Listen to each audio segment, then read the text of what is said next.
കട്ടത് കോഴികളെയാണെങ്കിലും വില കേട്ടാൽ ഞെട്ടും. 3600 രൂപ വില വരുന്ന 4 കോഴികളെയാണ് മോഷ്ടാവ് കൊണ്ടുപോയത്.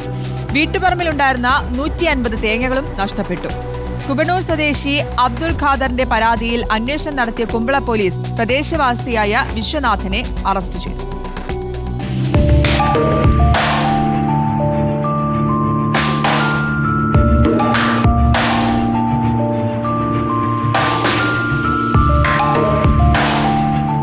ഒരു മാസത്തിനിടയിലാണ് മോഷണങ്ങൾ നടന്നത്. പരാതിക്കാരന്റെ വീട്ടുപറമ്പിൽ നിന്ന് 150 തേങ്ങകൾ മോഷണം പോയി. കോഴിക്കോട്ടിൽ നിന്നും 3600 രൂപ വില വരുന്ന 4 കോഴികളെയും കാണാതായി. ഇതോടെയാണ് അബ്ദുൾ ഖാദർ പോലീസിന് പരാതി നൽകിയത്. പ്രദേശവാസികൾ തന്നെയാണ് മോഷണത്തിന് പിന്നിലെന്ന സംശയത്തിൽ തന്നെയായിരുന്നു പോലീസ് പലരെയും നിരീക്ഷിച്ചു. സംശയത്തിന്റെ അടിസ്ഥാനത്തിൽ ഉപ്പളയിലെ കോഴിക്കടയിലെത്തിയ പോലീസ് CCTV ദൃശ്യങ്ങൾ പരിശോധിച്ചു.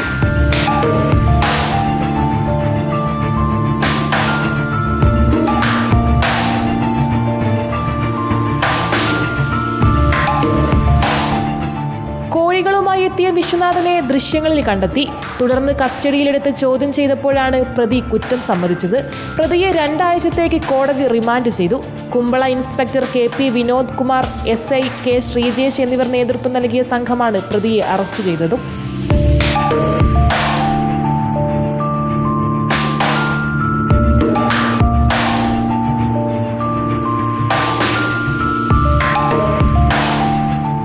റിപ്പോർട്ടർ, കാസർഗോഡ്.